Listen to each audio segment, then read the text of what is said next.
Hashtag Indonesia Gelap yang beberapa hari terakhir ini sering sekali kita lihat di sosial media itu muncul tidak semata-mata tanpa suatu alasan, teman-teman. Dan kita juga lihat beberapa hari terakhir masyarakat demo ke jalan tetap membawa hashtag ini.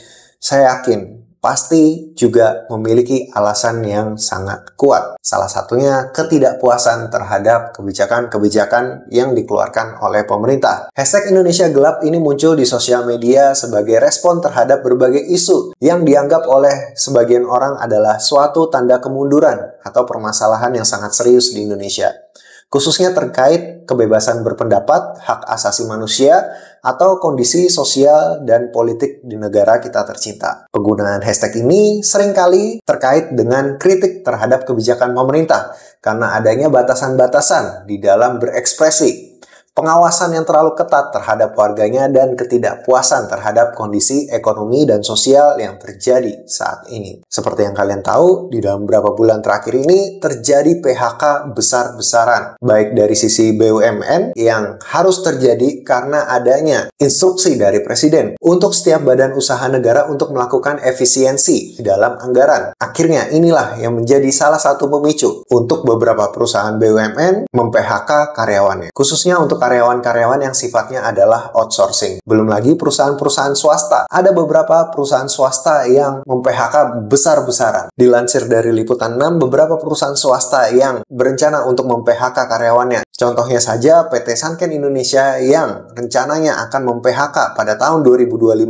ini lebih dari 1.000 orang buruh. Belum lagi ada PT Yamaha Musik yang sudah mem-PHK di awal 2025 ini sebanyak 700 orang buruh, dan mungkin akan ada 1.100 orang lagi yang akan di-PHK di tahun ini, teman-teman. Jadi, baik dari BUMN dan swasta terjadi suatu kondisi yang ya bisa dibilang sangat memprihatinkan ya, teman-teman. Bisa dibilang ini adalah salah satu pasang surut di ekonomi kita saat ini. Bayangkan dengan jumlah segitu banyak orang yang tiba-tiba kehilangan kerjaan, pasti ini akan sangat berdampak kepada roda perputaran ekonomi di lingkungan mereka masing-masing. Jadi secara lebih luas, hashtag ini juga menggambarkan ketidakpuasan terhadap situasi yang dianggap saat ini tidak ideal atau tidak transparan, yang mungkin bisa membuat sebagian orang Indonesia merasa Indonesia sedang menuju ke arah yang lebih gelap atau suram. Nah, jadi ada beberapa alasan utama juga mengapa hashtag ini digunakan. Antara lain, yang pertama adalah pembatasan kebebasan berpendapat. Banyak yang merasa bahwa kebebasan berpendapat di Indonesia, khususnya kebebasan pers, semakin dibatasi. Adanya kasus penutupan media atau ancaman terhadap jurnalis, serta menggunakan undang-undang yang selalu saja tiap tahun dianggap kontroversial, yaitu Undang-Undang ITE. Informasi dan Transaksi Elektronik. Ini menjadi alasan sebagian orang menggunakan hashtag ini sebagai bentuk protes, teman-teman. Apalagi seperti beberapa hari yang lalu, baru saja kita tahu bahwa salah satu band yang sangat vokal menyanyikan lagu bayar-bayar-bayar, itu mereka melakukan klarifikasi dan permintaan maaf serta menarik seluruh lagu-lagu mereka dari platform-platform digital setelah mereka didatangi oleh polisi yang ingin meminta klarifikasi. Nah, ini klarifikasi betul klarifikasi atau klarifikasi tanda kutip, kita juga nggak tahu ya, teman-teman.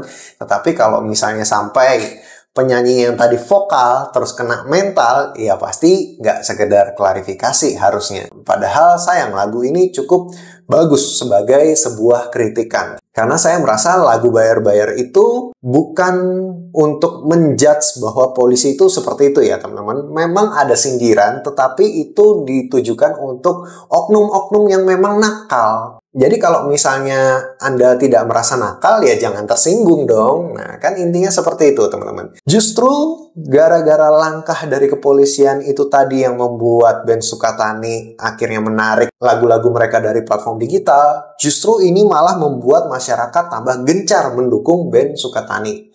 Dan akhirnya muncullah hashtag Kami Bersama Sukatani. Lalu kita masuk ke poin yang kedua. Salah satu alasan kenapa hashtag Indonesia Gelap ini muncul karena adanya krisis sosial dan ekonomi. Dalam konteks ekonomi, banyak sekali warga yang merasa kesulitan dalam menghadapi inflasi.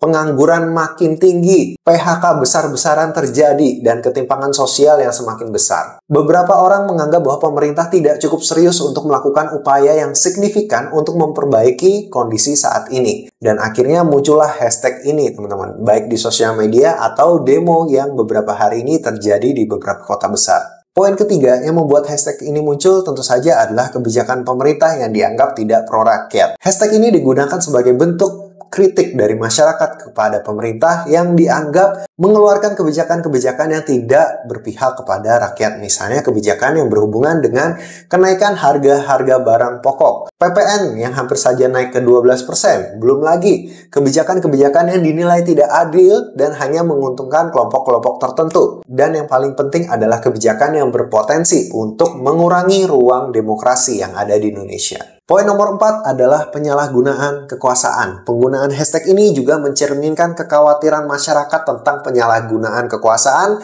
atau dominasi kelompok tertentu di dalam sistem pemerintahan Indonesia yang dianggap sekarang terlalu otoriter. Banyak yang merasa bahwa kebijakan atau keputusan pemerintah saat ini tidak melibatkan partisipasi masyarakat yang luas, atau kebijakan-kebijakan yang dianggap sangat-sangat tidak populer bagi masyarakat. Udah tidak populer, tidak menguntungkan lagi di masyarakat. Lalu, poin nomor 5 adalah hak asasi manusia.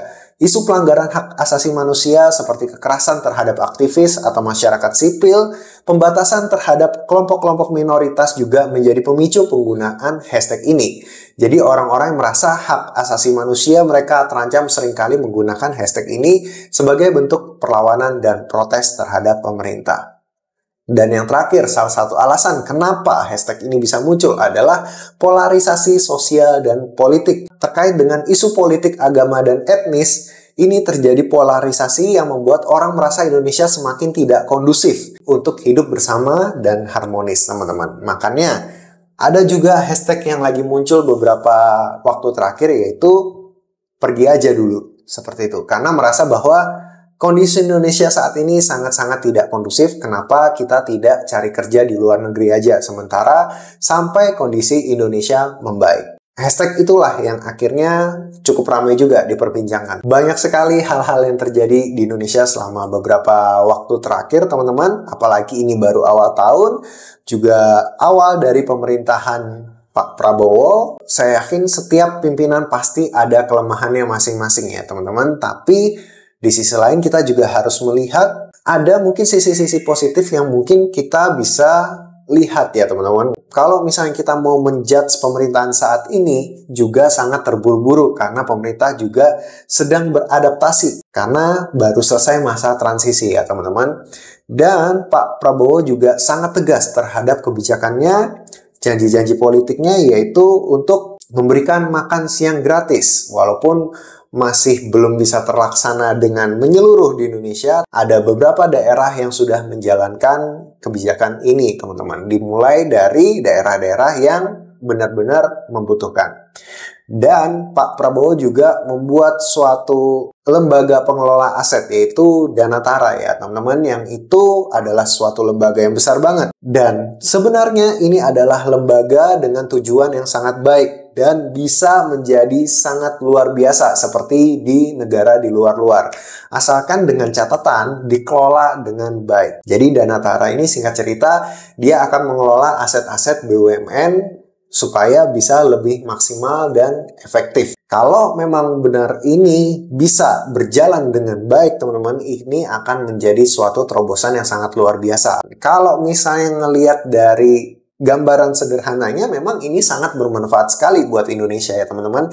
Yang penting sekali lagi saya sampaikan adalah cara pengelolaannya. Jangan sampai aset-aset tiba-tiba dikelola dengan pengawasan yang tidak transparan, dengan mental-mental koruptor, akhirnya bukannya ini tambah menghasilkan uang, tetapi bisa jadi tambah boncos. Case terburuknya adalah ketika Indonesia bukannya mendapat keuntungan, tetapi harus nombokin apabila terjadi kerugian saat aset-aset dikelola oleh Danatara ini tadi, teman-teman. Singkat cerita, secara garis besar, inilah yang membuat masyarakat Indonesia gusar.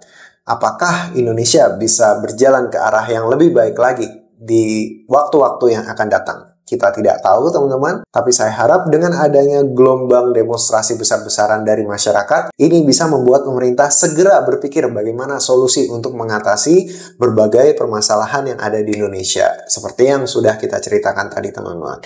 Dan yang paling penting adalah PHK-PHK itu, karena pasti Indonesia akan terdampak sekali kalau misalnya PHK terjadi, daya beli masyarakat kecil, perputaran uang ekonomi juga semakin kecil, bisnis-bisnis juga semakin sulit, akhirnya terjadi lagi gelombang PHK-PHK berikutnya. Tidak hanya di perusahaan yang gede, tetapi juga nanti bisa merembet ke UMKM-UMKM yang kecil juga teman-teman. Jadi semoga kita berharap yang terbaik buat Indonesia, semoga Indonesia bisa segera keluar dari kondisi yang gelap ini. Dan kita berharap dari gelap terbitlah terang, teman-teman. Oke deh, mungkin sekian dulu ngobrol-ngobrol kita kali ini. Kalau kalian punya pendapat lain, silahkan tuliskan di kolom komentar agar kita bisa diskusi bersama-sama. Saya Joshua Sofian. Sampai jumpa lagi di video berikutnya. Stay healthy and God bless.